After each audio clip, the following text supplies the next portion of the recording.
बंधुगण आम समस्तक घरे घर सफा करिबा पई झाड़ूर व्यवहार करा जायथाय। हेले झाड़ूर संपर्क माता लक्ष्मी सह थाए बोली शास्त्र रे उल्लेख रही। तेबे आज आमे आपनकु झाड़ू संपर्कित किछि गुरुत्वपूर्ण कथा कहिबाकु जाउचु। दयाकरी भिडियोटी को आरंभरू शेष जाए देखंतु। झाड़ू जदि किनिबाकु चाहुचंती तेबे दीपावली अमावास्या दिन किनिले बहुत शुभ होइथाए एवं गुरुवार दिन मध्य झाड़ू किनिले शुभ होइथाए। आपण माने अन्य दिन रे आनिले किछि असुविधा होई नथाए। हेले दीपावली अमावास्या हेउ बा गुरुवार एही दिन झाड़ू आनिले बहुत शुभ होइथाए। जदि झाड़ू पुराना होई जाइछि तेबे आपण ताकू जलांतु नाही किंबा अलिया गदारे फिंगंतु नाही।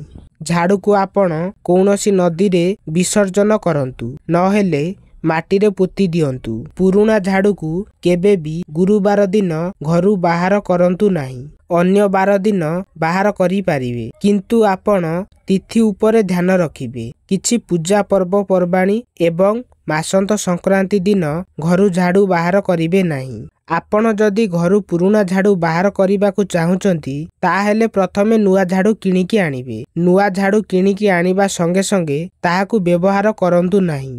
प्रथमे पानी रे अल्प गोबर मिसाई गोबर पानी रे से झाड़ू को धुअंतु। धोइबा परे ताकू खरारे सुखेई देबे। तापरे आपण झाड़ू को घरे व्यवहार करि पारिबे। तेबे आपण माने झाड़ू संपर्कित एही सबु कथा को ध्यान रे रखी घरे झाड़ूर व्यवहार करंतु। जहा फलरे आपणक घर उपरे माता लक्ष्मी कृपा दृष्टि सदा सर्वदा रहिबो। आजिर एही छोटिया भिडियोटी जदि आपण मानकु भलो लागि थाए किंबा किछि शिखिबाकु मिली थाए भिडियो को गोटे लाइक करंतु, सांग साथी मानकु शेयर करंतु, चैनल को सब्सक्राइब करिके रखि थांतु।